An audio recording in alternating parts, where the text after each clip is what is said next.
We're going to transition from the racism segment to observe and report, featuring, not black people's good buddy. Observe and report. You ready? Pay attention. We're just here to observe and report. That's it. That's all. Let's go. The diversity was the least addressed, was at least addressed in Natural. Oh, in Spider-Noir? Yeah. They do address it, and I don't have a problem with it. Choose your battles, I guess, for me. I just try to be consistent. If it's explained, I don't really care. But when it's Black Helen of Troy, Black Snape, and now Black Starks, you know why they did it. There was no creative, it wasn't a creative decision. It was a political decision. They never address who they is. They never address who they is. They just get mad at the actors that take the jobs. They never address who this they is and why they keep doing it. Okay? Let's continue. We're just here to observe and report. It was a decision made by an activist. Black Ned Stark, Black Benjen Stark, Black Lyanna Stark. Are you kidding me? And Lyanna Stark is the one who pretty much caused Robert's rebellion. So it's the Helen of Troy of fucking the Song of Ice and Fire. And hey, let's take a look. Let's take a look at what she looks like. Let's go there real quick before we get to Mandalorian. This is what has him upset. Come on. It's a stream of conscious stream, by the way. Oh, look at Alec Baldwin's finger tweeting about Japan. Where am I? Here we go. Here's the cast for The Mad King, a play that Ryan and I have tickets for already. That's playing at the Royal Shakespeare Theater. And it's about the Tournament of Harrenhal. And if you are a Song of Ice and Fire fan, you know how important that is to Robert's rebellion. You will also see Rhaegar Targaryen. And this is canonical, by the way. Canonical to the books and everything. And it will give you kind of the inside dope on what led to Robert's rebellion. Well,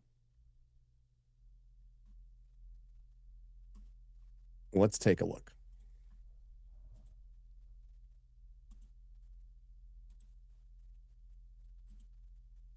Again, on the top left is Harmony Rose Bremer as Lyanna Stark and Noah Ritter as Rhaegar Targaryen. Well, they can give him a blonde wig, but this is what they mad at. Once again, they always point out it's they. Okay, who is they?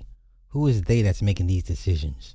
Okay, to spite you guys, the casual fan or the hardcore and extremist fan. I'm not sure. I'm not sure who is they. Why don't you address who they are?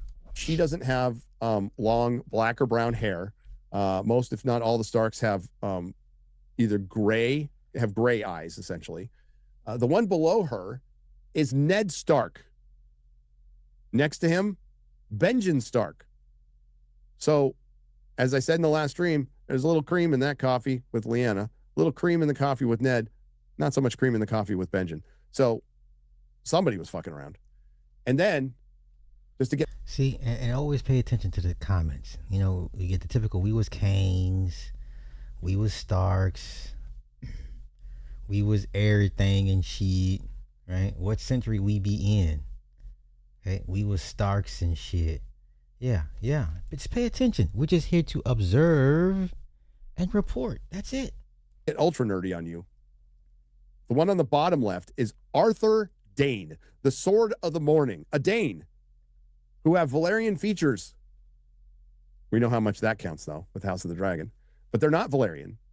Their family is older, probably from the Empire of the Dawn. Look at that. Nedquarius Stark. Nedquarius Stark. Okay.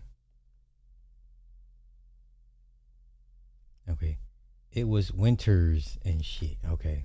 And then the one next to him is Ashara Dane. Look at that. Starkonda forever. I know, man. Listen, you're not going to outro these people.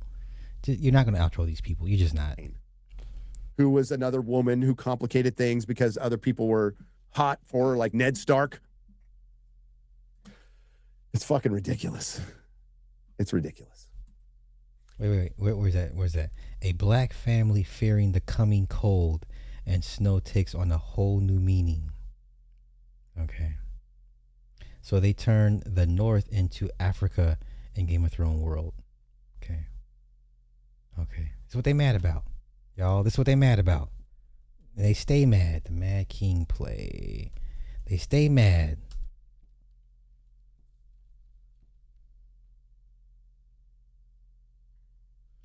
Okay, set roughly 8 to 10 years prior to the main series, it explores the origin of King Aerys II Targaryen and features the fabled Great Tournament of Harrenhal. Now, let's go to George R. Listen, he this thing Why doesn't bring happen Game if- of Thrones to the Listen, this thing does not happen without his blessing.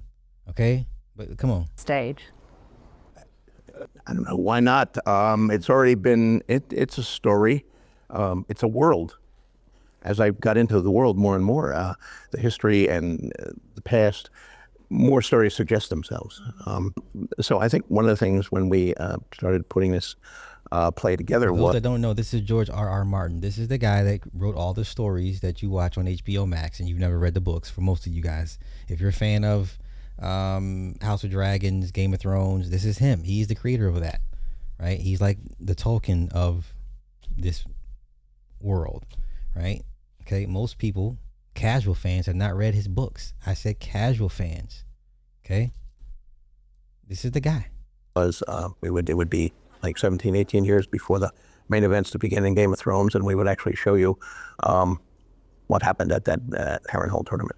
I don't know how much I want to give away here, but there's characters that you will know and love if you know the books and the series. the people who managed to survive our play, and some of them show up later. But there are a number of Starks, which is the central family in the books. But remember, it's like 17 years before.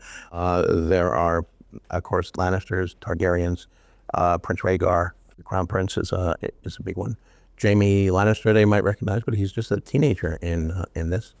So Jaime Lannister, the King Slayer, killed his king, had his hand chopped off, was messing with his sister Cersei. You know what I'm saying? That whole. Okay, let's continue. And Robert, of course, Robert through the whole thing. It's been such a privilege to sort of help excavate some of that backstory, and to be in the presence of those people. I think is going to be really, really, really fun. And the thing we've spoken about, Daniel and I have spoken about, is also, of course, the theatre offers our audiences the opportunity for something that's immediate and in the same room. But we are in the space, which is like they would have been. So you can create that excitement of being in the room with watching the jousting. Okay. And I'm not gonna lie. I was ready to check out on the Duncan, the night that just came out a few months prior, and then I started sitting. I sat down and watched it. That was a pretty good series. I forget the name of the show. It came out a couple months ago, y'all, about the night of something, the night of something, and it had the little girl with the bald head and whatever. That was a pretty good series. So here's your for the Mad King play. This is what they're mad about, right? Pun intended. This is the cast. This is what they're mad about. Listen, they're always mad at something. Okay, they're always mad. They're going to stay mad at something. So the play is what they're upset about. Playing at the Royal Shakespeare Theater in Stratford. I could see if these guys were actually trying to go see it, but they're not, right? Okay, so this will be like the basis for the prequel for the Mad King. All right. Okay, let me find the cast. Let me find my own version of the cast, because this is what they're upset about, y'all. Okay. This is what they're mad about. So this is the prequel play. This is the prequel play to the Mad King. I know some of you guys were like, man, can we just not get this in the TV series? I hear you, but this is where we're at. Okay? Yeah, this is what the show, The Night of the Seven Kingdoms, this was pretty good. I mean, I had to sit down and actually go over it, but it was pretty good. But this is what they mad at, y'all. Okay? Let them stay mad. Let them be mad. Right? Let me see, let's go back. Videos. Do we have a podcast?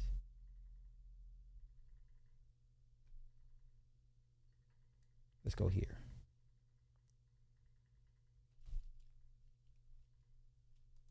Oh, my bad. Okay, let's go here. Of House of the Dragon Season 3's trailer, we also have the official cast for the George R.R. Martin Mad King play, taking place this summer in Stratford-upon-Avon with the Royal Shakespeare Company. And yes, yours truly will be attending one evening. I can't wait! The RSC released this photo of the cast. We don't know who's playing who, but these are our people. They also released this photo as well, the gang all together. It's a pretty sizable cast. I mean, I know that there's a lot of roles to fill, but still, the RSC also shared the names of everybody in the cast. But again, we don't know who's playing who. For those who don't know, the Mad King play is basically it's one of, if not the biggest mysteries in A Song of Ice and Fire. It's what happened that led to Robert's rebellion happening. I know this is a project that's been in the works for years. It means a hell of a lot to George R.R. Martin. This is